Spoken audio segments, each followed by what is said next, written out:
There is a particular kind of man who mistakes silence for weakness, who looks at someone quiet and decides that quiet means finished, who spends 2 years collecting small victories over a person who never pushes back and never once stops to ask himself why. My son-in-law is that kind of man, and for 2 years I let him be. Welcome to Father's Storytelling. Get comfortable, because this one builds slow and lands hard. Drop a comment, hit the like button, make sure you're subscribed. You're going to want to be here for all of it. Here, let me back up. My name is Frank Calloway.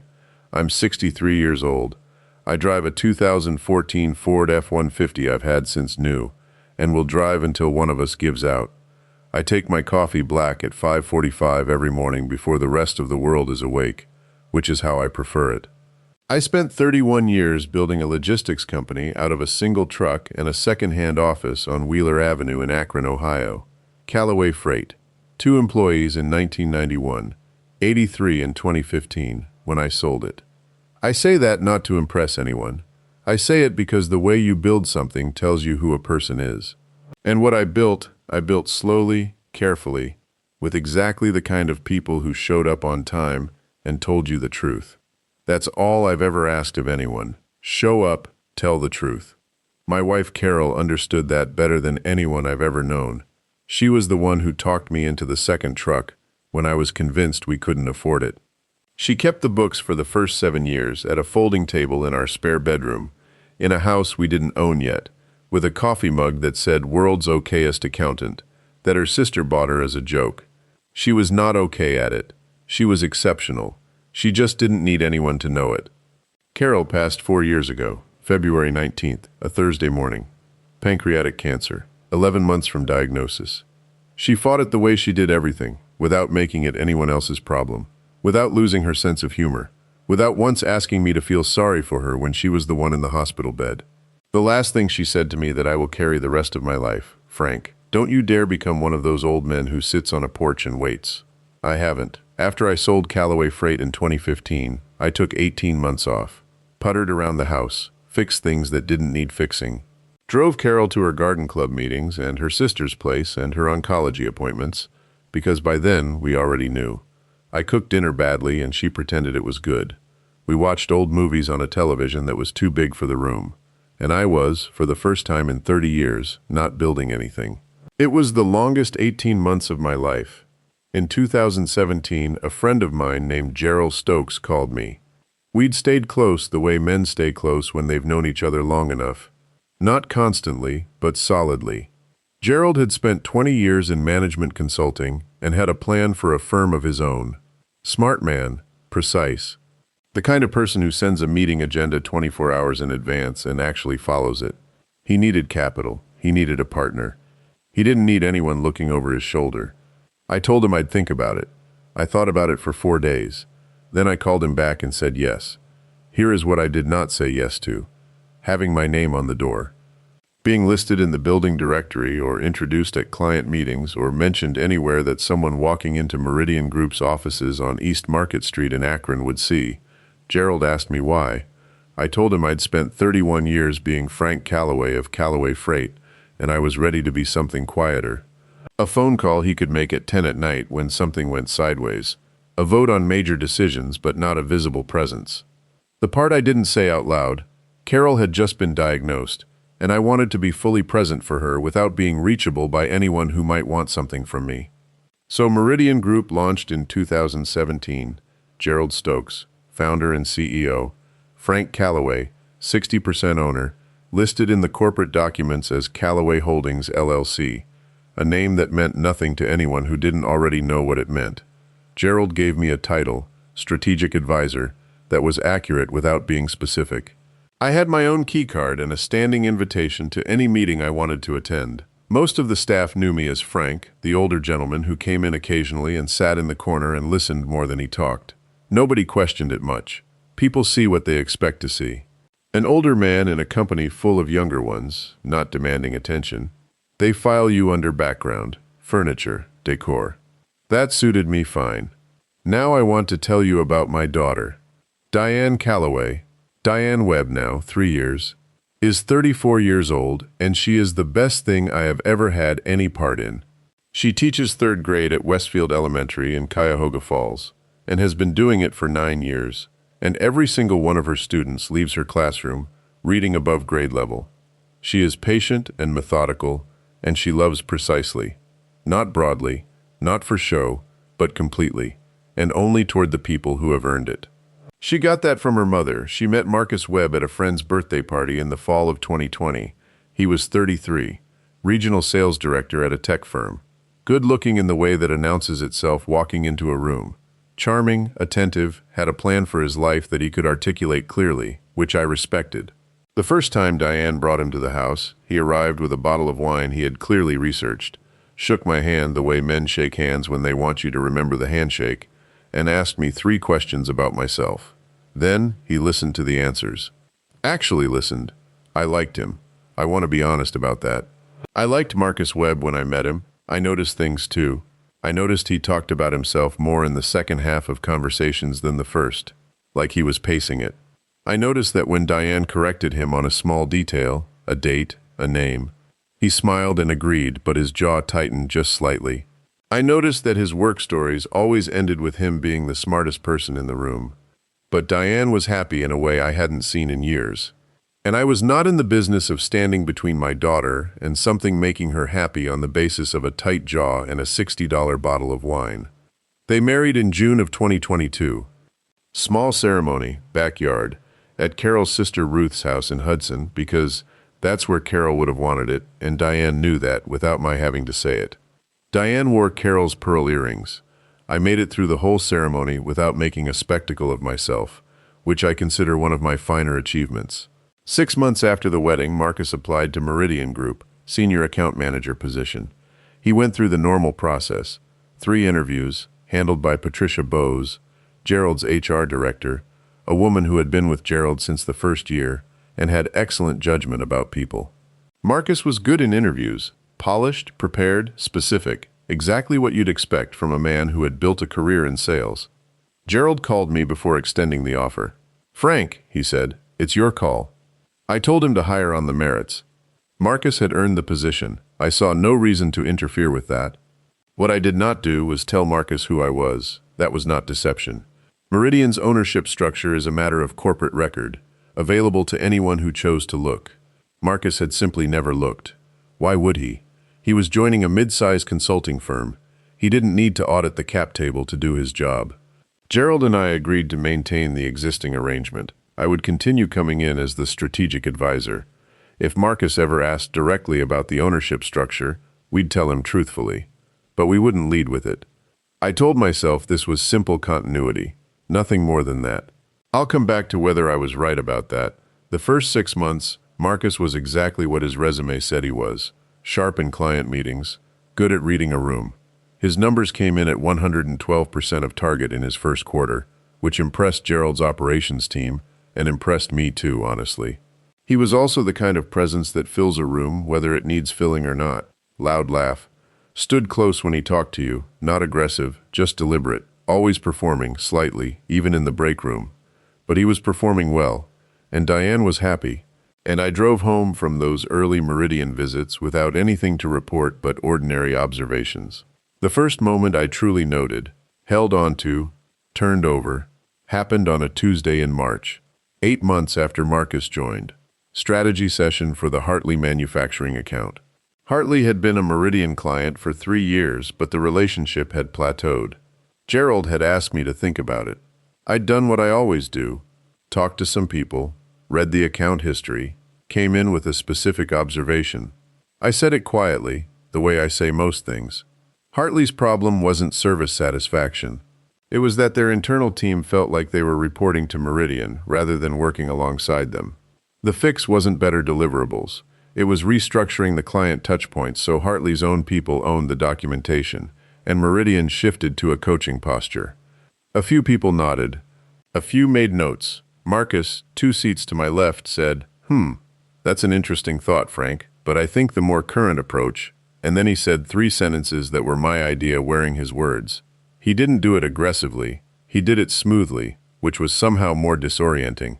He restated my observation, wrapped it in business school language I hadn't used, and presented it as a pivot away from what I'd said rather than a continuation of it. By the end of those 3 sentences, the room was nodding at Marcus. I looked at Gerald across the table. Gerald looked at me. Neither of us said anything. After the meeting, I stood in the parking garage beside my truck and thought, maybe that was clumsy, maybe thoughtless. People hear something, process it, speak it back without realizing they've done it. Happened to me once or twice when I was younger. I drove home, made dinner, said nothing to Diane about it. That was the first one. There were others. A client presentation in May where Marcus summarized a strategy document I had contributed to and never mentioned where the core framework came from. An internal team meeting in July where he referred to our existing approach as what the old guard did, and Gerald and I were both in the room when he said it. A company lunch in September where he introduced me to a new account associate as Diane's dad. He comes in sometimes, kind of a legacy arrangement. Legacy arrangement. I have been a lot of things in my life. I have never been a legacy arrangement. I want to tell you what I did in those moments. Nothing. Not because I was afraid of him, not because I didn't understand exactly what was happening. I said nothing because I have spent 63 years learning that a man who responds to every slight reveals himself, and a man who absorbs information without reacting to it collects it. And I was collecting. The Sunday dinners were their own category entirely. Marcus and Diane came most weeks. I cooked because cooking was one of the things I genuinely learned to do well in the years after selling the company. Pot roast, chicken, pasta from scratch, whatever the season called for. I set a real table. I lit the 2 candles Carol bought at a craft fair in 2011 that I have never once stopped using, and Marcus, at my table, would find a way. A small thing, almost every time. Like a hobby he'd picked up without noticing. Frank, did you know freight logistics has completely changed since you were in it? Must look different from the outside now. I read something that said old-school business relationships are basically a liability in the current market. Companies built on handshakes back in your era, you know how it is. Diane mentioned you put everything into that company for 30 years. Smart to get out when you did, honestly. Each one landed. I picked each one up and held it and said nothing. Diane would make a small face after. Not quite apology, not quite agreement. The face of a woman who had learned to smooth things over and thought she was keeping the peace. I never asked her to defend me. What a man builds doesn't need defending at a dinner table. It needs a witness. I was witness to myself. If you've been listening for a while, do us one quick favor. Hit that subscribe button. It costs you nothing, and it means the world to us. Hit the like button, too, and drop a comment. We read every single one. Now, the phone call that changed things. First Tuesday in December. I was stringing lights on the evergreen in the front yard, the one Carol planted in 2003, something I do every year because she loved it, when my phone rang. Gerald, and Gerald does not call me without a reason. Frank, he said, I need to tell you something, and I want you to hear it from me. I climbed down from the ladder. Marcus came to see me last week. He wanted to talk about the direction of the firm. Specifically about the advisory structure. A pause. He suggested that having a senior advisor who wasn't generating direct revenue might be creating confusion about authority in the organization. His words. Confusion about authority. I stood in my front yard, December air cold enough to see my breath making small clouds in the dark. Is that right? I said. He thinks the advisory role is redundant. He suggested, and he was very measured about it, very respectful, that transitioning you to a more occasional external consultant position would streamline things. More occasional. External. I want you to hear what Marcus Webb proposed, that I be moved from my advisory role, at the company I own 60% of, to a less frequent, more peripheral position. That the man whose name is on the founding documents, whose phone Gerald calls at 10 at night when a major client has a problem, be quietly reassigned to somewhere smaller and further away.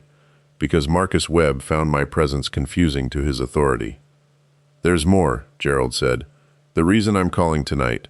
I waited. He's been building a case for a partnership conversation, an equity stake in Meridian. His voice was careful. And part of that case, Frank, part of how he's been framing his value to this firm, is that his relationship to the Callaway family gives him a unique connection to Meridian's foundational investor. Something he wants to formalize. I let that sit in the cold air for a moment. He's trading on being your son-in-law, Gerald said quietly. in a firm he doesn't know you own. There it was. Not just 2 years of small dismissals and taken credit and dinner table condescension. Those things I could catalog and hold. This was different. Marcus Webb was using my daughter's name, using my family, as leverage to acquire ownership in something I had built, while actively working to remove me from it. He was handing me an invoice for something I had already paid for. I thanked Gerald, told him I'd call in the morning, finished stringing Carol's lights because I had started and I was going to finish. Then I went inside, poured 2 fingers of bourbon, I almost never drink, and sat at the kitchen table until 11:30 at night. I thought about the Hartley meeting. I thought about legacy arrangement. I thought about those Sunday dinners and the small things Marcus said at my table, over food I'd cooked, beside candles Carol picked out at a craft fair 15 years ago. I thought about Diane, about the small face she made and what it cost her to make it, about whether she knew, really knew, who she had been smoothing things over for. I thought about what Carol would say. I knew exactly what Carol would say. She would set down her coffee, look at me over her reading glasses and say, "Frank, you own 60% of the man's company. Act like it." So I did. Wednesday morning at 8 I called Robert Childs, my attorney. Robert manages the corporate structure for Callaway Holdings, has done so for 7 years. Straight-line thinker, never wastes a syllable, charges accordingly. I told him I needed everything tidy. He asked what kind of tidy. The kind, I said, where if I walk into a room and introduce myself properly, there are no loose threads. He said he'd have it ready by Friday. I called Gerald next. "Gerald," I said, "I want to schedule a strategic review. Board level. I'd like to invite Marcus." Silence. Then, "How formal?" "Very formal." Another silence. Gerald had known me long enough to understand what formal meant coming from me. He'd seen it exactly once before, in 2019, when we had a silent disagreement over expansion strategy that I resolved by being the clearest person in the room for 40 minutes. "I'll schedule it for the 3rd week of January," he said. "Give him time to prepare a full partnership pitch. Let him do the work." Perfect. Then I called Diane, not to tell her everything. I wasn't ready for that conversation, and she wasn't ready to receive it. But I needed her to start looking, even without knowing yet what she was looking for. I asked her to have lunch, just the 2 of us. We met at the diner on Route 91 she's liked since high school. Brown vinyl booths, terrible coffee, the best grilled cheese in Summit County. I got there first. She came through the door in her coat and her scarf, hair pulled back the way she's worn it since she was 16, and slid into the booth across from me. "What's going on, Dad?" "Nothing's wrong," I said. "I just want to ask you something." Her eyes went careful. Diane has always had precise eyes. "Has Marcus talked to you about where he's heading at Meridian? Partnership, anything like that?" She thought about it. "He mentioned it once, said it was something he was working toward." "Why? Has he ever mentioned me in relation to that?" A pause. The careful eyes getting more careful. "He said once that it probably didn't hurt that you knew people there." She stopped. "Is something happening?" I looked at my daughter across that table, 34 years old, her mother's jaw, her mother's way of looking at a thing directly without flinching from it. "I need you to pay attention to some things," I said. "Not to act on them, not yet, just to notice." She held my eyes for a long moment. "Okay," she said. That was all. Just okay. The same way she agreed to things when she was small and understood I'd explain the rest in my own time, and she trusted that I would. We ordered lunch. She told me about a boy in her class who'd cracked open chapter books for the first time in November, and now wouldn't stop. We talked for 40 minutes about things that had nothing to do with any of this. When we hugged in the parking lot, she held on a second longer than usual. I drove home and started waiting. I am a patient man by nature and by practice. 31 years of freight logistics will teach you that most of what happens on a given day is urgent, and most of what matters is not. You learn to sort them. You learn to wait for the thing that matters without losing focus to the things that are merely loud. The 3 weeks between December and the January meeting were not comfortable. They were necessary. Marcus emailed Gerald twice with preparatory questions about the agenda. Gerald forwarded them to me. Good questions, specific, professionally framed. Whatever else Marcus Webb was, he was not unprepared. Gerald and I spoke twice. We agreed on the format. We agreed on the order of business. We agreed that I would say nothing until Marcus had finished his presentation. "Let him show you who he is first," Gerald said. I told him that's what I'd been doing for 2 years. It was time to show Marcus who I was. The meeting was January 21st, 10 in the morning. Meridian's main conference room on the 4th floor. The one with the long mahogany table Gerald had argued was too expensive in 2018, and I told him was fine. I arrived at 9:15. Robert Childs was already there, his nature. Gerald came in at 9:30. Patricia Bowes, 2 advisory board members who had flown in from Columbus the night before. The room looked exactly the way I'd intended it to look. Marcus arrived at 9:58. He walked in confident, which I expected. Navy suit, collar open 1 button, the calculated informal of a man who wants to look approachable while being taken seriously. Leather portfolio, laptop. He set them on the table with the practiced ease of a man who had done well in many rooms and saw no reason this one would be different. Then he looked at the table. I watched him read it. The attorneys, the Columbus advisors, Gerald at the head, and me. At Gerald's right hand, in the chair that had been mine since the day we opened, something shifted in Marcus's face. Not alarm yet. Recalibration. He was adjusting the picture, finding where the extra people fit, what the room meant, why it looked the way it looked. He smiled. Sat down, set up his laptop. Marcus, Gerald said, before we begin, I'd like to make a formal introduction that is long overdue. Marcus looked at Gerald, then at me. You know Frank Calloway as Diane's father, and as our strategic advisor. Gerald's voice was even, unhurried. What you may not know is that Frank is also the founder of Calloway Holdings LLC, which is the majority investment partner in Meridian Group. He holds 60% ownership, and has been a founding partner of this firm since 2017. The room went completely still. I watched Marcus Webb receive that sentence. I have thought about that moment many times since it happened. What I want to tell you is that it wasn't the expression on his face when Gerald said 60% that I'll remember longest. It was the expression in the half-second before it. The moment the information arrived, but before his face had decided what to do with it. A man who has spent 2 years calling someone a legacy arrangement, understanding in real time that the legacy arrangement owns the room. It lasted 1 heartbeat. He recovered. I'll give him that. He was good. A breath, a slight squaring of the shoulders, a professional smile that was almost convincing. Frank, he said my name like he was testing its weight. Marcus, I said. I have had 63 years of practice saying things quietly in a way that doesn't require volume to land. I said his name the way you close a door. Gently. Completely. He looked at his portfolio. Back at me. Something working behind his eyes. A man rapidly reverse engineering 2 years of his own behavior in front of the audience that had just become relevant. Gerald, I said, should we hear the presentation? Gerald nodded. Marcus presented for 22 minutes. I will tell you honestly that it was a good presentation. Structured argument, clean market context, a 3-year revenue projection that showed genuine analytical work. He had earned that pitch with real preparation. It was also a presentation that included, on slide 7 of 14, a section titled Strategic Relationship Capital. In that section, Marcus had listed his connection to the Calloway family as a form of organizational value he would bring to a partnership stake, his relationship to Meridian's foundational investor, as he phrased it. A natural alignment of family and business interests that positioned him uniquely among candidates. He presented this slide while I was sitting at the table. He got 3 sentences into it before he stopped.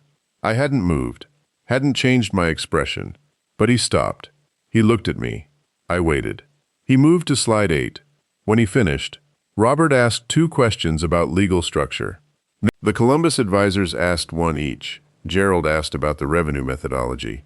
Then Gerald looked at me. Frank, any questions? I have a few observations, I said. I had written nothing down. I didn't need to. Marcus, I said, you joined Meridian 2.5 years ago. In that time you've been a strong performer, and Gerald values your work. That's why you're in this room. He nodded, carefully. In that same period, I've been present in this building in my advisory capacity. By my count, you and I have been in the same room 14 times. I paused. In a March strategy session, I outlined an approach to the Hartley account. That framework appeared in the following client meeting under your name, without attribution. In a May presentation, a core element of a strategy document I had contributed to was summarized without reference to where it came from.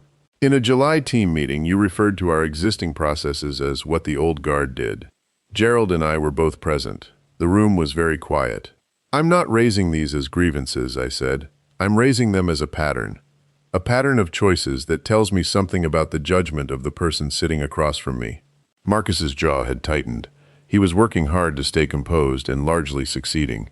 You also came to Gerald in December to suggest that my advisory role be transitioned to a more peripheral arrangement.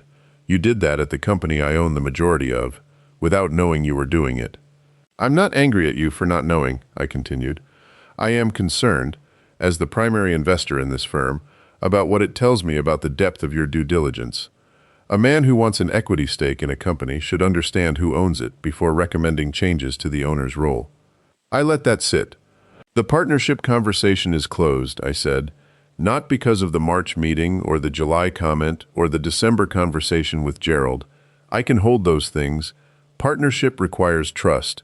Trust requires me to believe that what I see in this room is what exists in every room. I don't have that basis. I looked at him directly. Your position at Meridian is not in question. Gerald values your work, and I respect Gerald's judgment. But the partnership discussion ends today, and the practice of using family relationships as professional leverage. He knew exactly what I meant. Slide 7. Ends now. Marcus said, Frank, I want to explain, I said. Take some time, then come talk to Gerald. I stood up, buttoned my jacket, shook hands with Robert, with the Columbus advisors, nodded at Gerald, and walked out of the conference room, down the hallway, and into the elevator. I drove to the diner on Route 91. Sat in the same brown booth where Diane and I had had lunch in December. Ordered coffee, which was terrible, same as always. And I sat with it for a while. I had one more conversation to have, the most important one. If you've been listening a while and haven't subscribed yet, do it now. Hit the like button, drop a comment. These stories keep coming because of you. I called Diane that evening and asked if I could come over. She said yes before I finished the sentence. Marcus's car wasn't in the driveway when I arrived. I hadn't planned that, but I wasn't sorry for it. Diane had tea ready, 2 cups. She'd already known, in the way daughters know things about fathers, that this conversation required tea. We sat at her kitchen table and I told her everything. I did not soften it. She is not a woman who needs protection from information. She is a woman who needs it delivered clearly and completely, so she can decide what to do with it. That's who she has always been. I told her about the March meeting and the May presentation. I told her about the July comment and what legacy arrangement sounds like when it's said about your father. I told her about December, Gerald's call, the partnership pitch, the plan to move me to a peripheral role. And then I told her about slide 7, about strategic relationship capital, about her name, her marriage, being listed as a professional asset in a room where I was sitting, in a company Marcus didn't know I owned. Diane listened without interrupting. She held her tea in both hands and she listened, and I watched her face move through things the way it had since she was small, quietly, one thing at a time, without looking away. When I finished, the kitchen was silent for a long moment. Then she said, "He told me the Hartley account was his idea." "I know." Another silence. "He said you were—" She stopped. She looked at the table. "He used to say you were good at relationships, but that Gerald kept you around out of loyalty. That you were a bit out of your depth in the current market." I nodded once. I wasn't surprised. I was just quiet in the specific way you go quiet when something you already suspected gets confirmed and you realize you'd been hoping you were wrong. Diane set down her mug. "Dad," her voice shifted, "why didn't you tell me? When it started?" I looked at my daughter, Carol's jaw, Carol's directness, Carol's pearl earrings in the photograph on the hutch behind her. "Because I needed to be sure of what I was seeing before I brought it to you," I said. "Because you love him." She didn't answer that directly. She sat with it for a moment.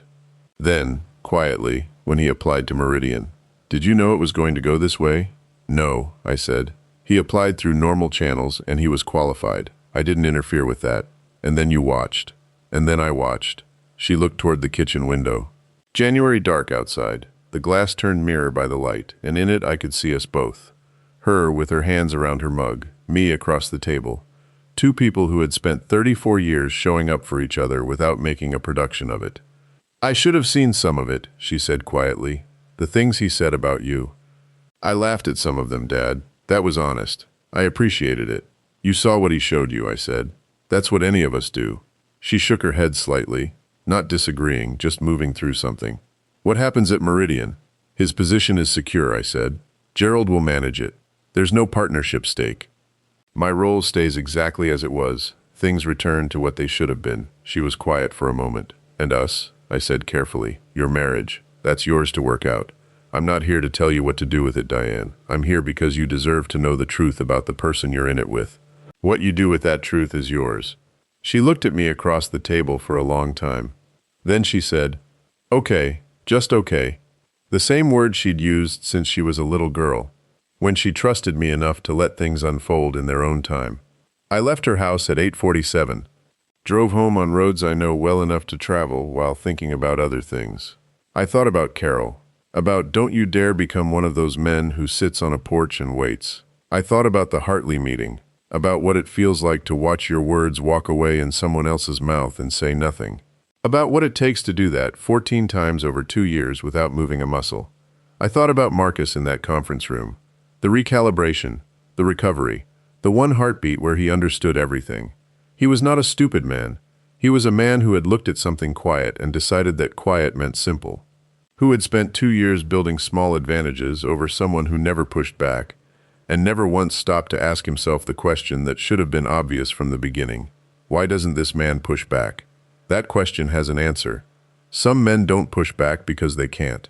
Some men don't push back because they're waiting for the right room. Here's where things stand now. Marcus Webb still works at Meridian Group. Gerald's assessment is that he's a capable individual contributor, and I trust Gerald completely. His numbers are good, and the clients respond to him. The partnership conversation is finished, and he knows why, and he knows who delivered that conclusion. When I come in on Tuesdays, he nods at me in the hallway. It's the correct nod. The right amount of respect in it. I nod back because I don't carry malice toward him. I carry clarity, which is different. Diane is figuring out what she wants her life to look like. That is her work, not mine. She is doing it with the same precision she brings to everything. She called me last Sunday just to talk. 45 minutes. She told me about the boy in her class who finished his first chapter book in November and has since read 7 more and shows no signs of stopping. I lit Carol's candles for Sunday dinner, set 1 extra place at the table, the way I always do. Some things you do without explanation. You just do them, every time, because that's what it means to keep showing up. I don't need Marcus Webb to understand who I am. I only ever needed him to show me who he was. He spent 2 years doing exactly that.